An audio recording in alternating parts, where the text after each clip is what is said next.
Let's talk about the joy quotient. Yeah. First, explain what you mean by the joy quotient. Like I said, joy quotient in schools, Yeah. right? Yeah. Or in education, Uh-huh. the ability, a school which fosters fearlessness, right? Which fosters democracy into teaching learning systems, right? Which fosters curiosity, okay? Self-paced learning. These are all joyous moments, right? When we say, so if we say that a school where there are these photographs, right, of children squealing and children with iPads and this and that. Those are very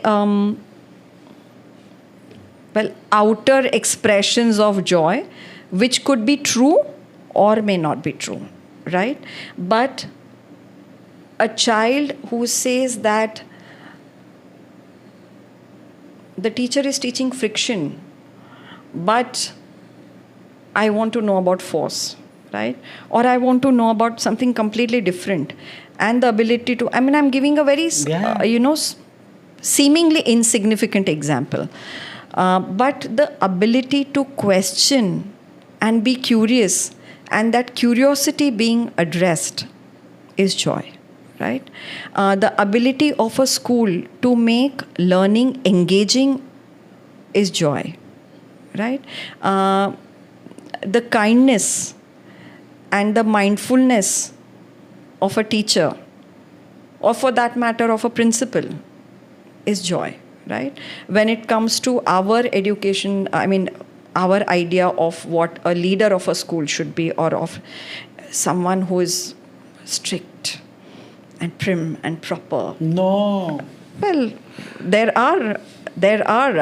Probably now it's changed, but once upon a time it was like that, right? We had a lovely principal. Yeah, Mrs. absolutely. Shastri. Oh my Absolutely lovely. I had one, Yeah. but I am talking about the masses. I'm now talking about the some of the general good. perception. Yeah, True. right. So for me, that is not joy. That is not joy. The ability of a child to walk into my room and say, ma'am, you're allowing grade 5 to go for a trip, right? Or grade 6 to go for a trip. And you're not sending on an outdoor trip or 4 days.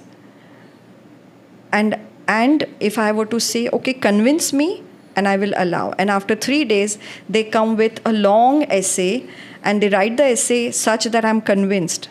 For me, that is joy. Oh, really? Yeah, because they had This has the happened? guts to do. Yeah. Oh my God. So I had to make it a policy Yeah. to send.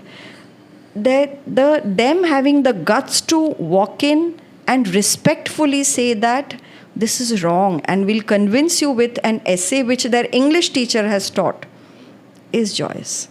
And you approving it is also joy. And a lot of time it would end at, okay, nicely written. I'll think about it maybe next year. No, I didn't have a choice. I had Exactly. promised that you convince me, we'll do it. No, a lot of time teachers go back on their words. That happens. So democracy in a school for the right reasons is important. But that, Cambridge also demands a lot of rigor while learning.